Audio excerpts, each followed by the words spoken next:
Kasama pa rin ang iyong Morena girl. This is This is DJ Maria Morena. It's already 10:37 in the morning. Wow, nagpapaka-English tayo for today. Siyempre kasi nakahigop ako ng galing kape na galing Amerika. Hindi pala Amerika, Arabica pala yun. Nag-i-English din naman yung mga Arabo, kala mo naman.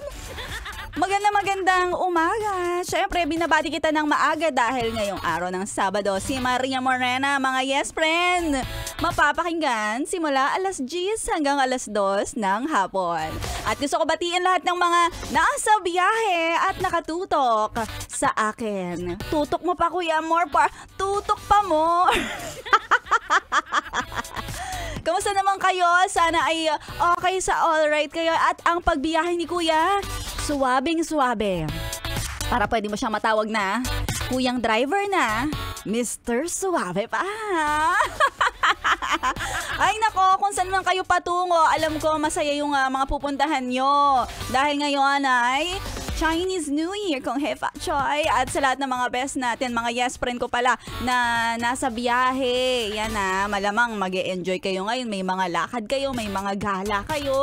Bakit hindi kayo magpunta dito sa Star City? Para mas malapit ka sa akin. Malapit na naman, nasa Pasay lang naman to. At yung mga bus, di ba? Pwedeng ibaba mo yung mga pasahero mo, Kuya. Lahat sila, pababain mo na agad dyan sa may World Trade Center. Sa ayaw at sa gusto nila. Tapos daan na rin kayo dahil eto mga yes friend, makikita nyo si Maria Morena. Makikita nyo talaga.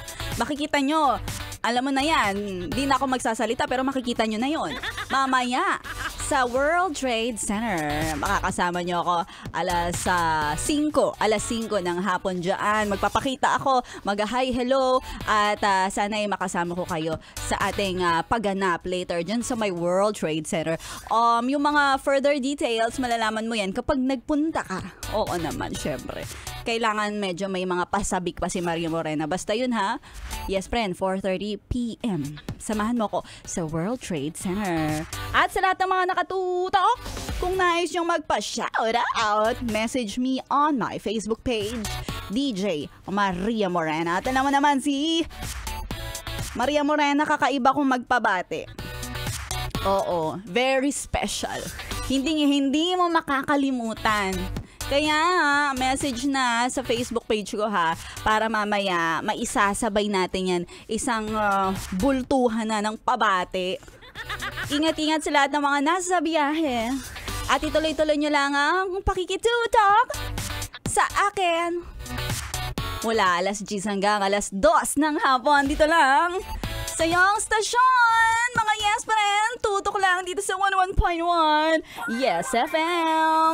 101.1 Yes FM.